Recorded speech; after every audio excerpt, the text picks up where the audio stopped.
సంవత్సరాల తరబడి ఎన్ని మందులు వాడినా మీ మోకాల నొప్పులు తగ్గట్లేదా? ప్రాణ పెయిన్ క్లినిక్ లో అత్యాధునిక చికిత్స. Tollywood comedian 30 years industry Prithvi big relief లభించింది. ఆయన భార్య పెట్టిన వరకట్న వేధింపుల కేసును విజయవాడ 2వ ACMM కోర్టు కొట్టివేసింది. విచారణలో పృథ్వీరాజుపై నేర ఆరోపణలు రుజువు కాకపోవడంతో కేసును కొట్టివేస్తున్నట్లు న్యాయాధికారి మాధవీదేవి తీర్పు విడుదల చేశారు. విచారణ కోసం నటుడు పృథ్వీ బుధవారం విజయవాడలోని 2వ ACMM కోర్టుకు హాజరయ్యారు.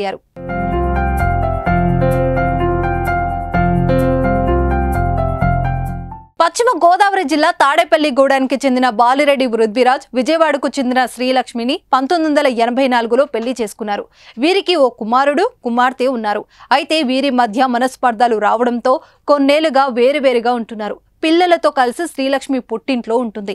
ఈ క్రమంలోనే అదనపు కట్నం కోసం పృథ్వీరాజ్ తనను మానసికంగా, శారీరకంగా వేధిస్తున్నారంటూ అతడి భార్య శ్రీలక్ష్మి పోలీస్ స్టేషన్ మెట్లు ఎక్కారు. 2016లో కేసు పెట్టగా 2017లో 2వ ACMMలో ఛార్జిషీట్ దాఖలైంది. అప్పటి నుంచి వాదనలు కొనసాగుతున్నాయి. చివరకు బుధవారం కేసు కొట్టివేస్తూ తీర్పు రావడంతో పృథ్వీకి ఉపశమనం లభించింది.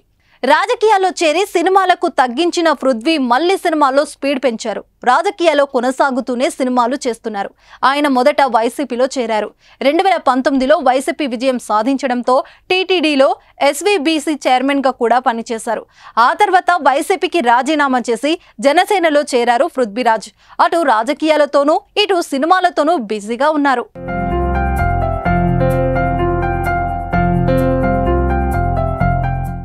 సుమన్ టీవీలో మీ పర్సనల్ అండ్ బిజినెస్ ప్రమోషన్స్ కోసం కింది నెంబర్కి కాంటాక్ట్ చేయండి.